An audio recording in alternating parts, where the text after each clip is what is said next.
Prajurit Keraton Solo yang tak tertembus peluru. Rahasia ilmu kebal dari dalam dinding istana. Di balik kemegahan Keraton Surakarta Hadiningrat, atau yang lebih dikenal dengan Keraton Solo, tersimpan kisah yang tak banyak tercatat dalam buku sejarah.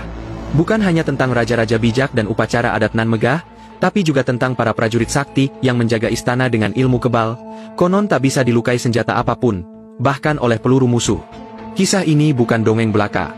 Ia hidup dalam ingatan para abdi dalem, dituturkan dari generasi ke generasi, dan bahkan tercatat dalam naskah-naskah tua serta laporan kolonial Belanda yang tak mampu memahami sepenuhnya kekuatan spiritual Jawa.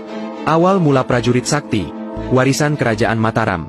Untuk memahami prajurit-prajurit kebal ini, kita harus menelusuri akar sejarah Keraton Solo yang berdiri pada 1745 sebagai penerus dari Kesultanan Mataram.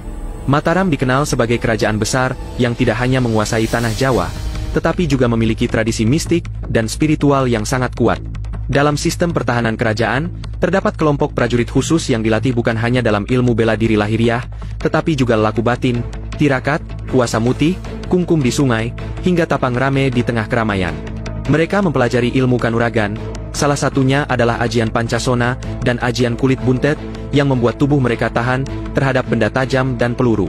Kisah Kiai Tundung Larat, Panglima Tanpa Takut. Salah satu tokoh prajurit sakti yang paling terkenal dari Keraton Solo adalah Kiai Tundung Larat. Ia bukan bangsawan. Dulu hanya rakyat biasa dari lereng Lawu yang gemar bertapa. Konon, ia pernah mengalahkan seekor harimau putih dengan tangan kosong. Kabar kehebatannya sampai ke telinga Pakubuwono III, sang raja Keraton Solo saat itu. Setelah diangkat menjadi komandan pasukan khusus, Tundung Larat diberi misi menjaga wilayah keraton dari rongrongan pasukan kompeni dan pemberontakan internal. Dikisahkan dalam sebuah pertempuran di barat Bengawan Solo, tubuhnya dihujani peluru oleh tentara Belanda, namun tak satu pun peluru menembus kulitnya. Ia hanya berdiri, memejamkan mata, dan mengangkat satu tangan. Peluru itu seolah menolak masuk ke tubuhnya.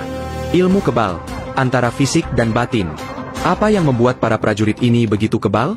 Dalam ilmu kejawen, dikenal ajian-ajian seperti ajian Pancasona. Tubuh tidak bisa mati selama masih menyentuh tanah. Ajian Kalimasada, membentuk perisai gaib yang memantulkan serangan. Ajian Rajah Kalacakra, menanam simbol-simbol gaib di tubuh dengan mantra khusus. Namun bukan hanya mantra yang membuat kebal, tetapi juga kedalaman laku tirakat. Tidak makan garam, tidur hanya 2 jam sehari, dan tidak pernah berkata kotor. Konon, jika hati mulai kotor atau niat berubah serakah, kekuatan itu akan lenyap seketika. Catatan Belanda yang mengakui. Menariknya, beberapa laporan kolonial Belanda juga mencatat fenomena ini.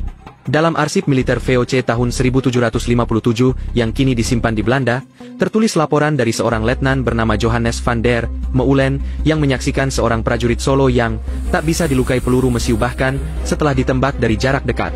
Mereka menyebutnya sebagai Javaanse Duivelsmannen, manusia setan dari Jawa. Bahkan ada surat perintah khusus dari Batavia agar tidak melibatkan pertarungan jarak dekat dengan pasukan prajurit keraton berilmu hitam. Simbol perlawanan spiritual. Prajurit-prajurit ini tidak hanya mempertahankan wilayah secara fisik, tetapi juga menjaga kekuatan spiritual keraton. Mereka sering dilibatkan dalam ritual malam satu suro, menjaga jalannya sekaten, dan bahkan menjaga artefak-artefak pusaka seperti keris Kiai Carubuk atau tombak Kiai Pleret. Dalam satu versi cerita, saat peristiwa Geger Pecinan, 1740-an, beberapa prajurit keraton yang memakai ajian kebal turun tangan untuk membela rakyat dari pembantaian. Tubuh mereka memancarkan cahaya samar saat berperang, dan jejak kaki mereka tak tertinggal di tanah. Akhir era prajurit kebal? Sayangnya, seiring masuknya modernisasi, ilmu-ilmu kanuragan ini mulai ditinggalkan. Generasi muda prajurit keraton lebih banyak dilatih untuk seni budaya seperti gamelan dan tari, bukan lagi untuk menjaga keraton secara militer. Namun hingga hari ini, masih ada segelintir abdi dalam senior yang menjaga warisan ilmu tersebut dalam diam. Mereka adalah penjaga tak terlihat dari Keraton Solo. Bahkan dalam upacara besar keraton, sering terlihat para sesepuh berjubah putih yang berjalan perlahan. Merekalah penerus ilmu prajurit kebal, meski kini hanya diam dan berdoa. Jejak yang tak pernah hilang. Legenda prajurit kebal Keraton Solo bukan sekadar cerita.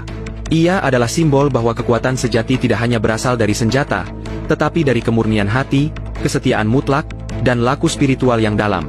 Mereka bukan pasukan perang semata, tetapi penjaga pusaka batin peradaban Jawa. Dan di balik dinding keraton yang sunyi, siapa tahu, Masih ada 1-2 prajurit sakti yang tetap berjaga. Tak terlihat, tak tertembus, tapi selalu hadir.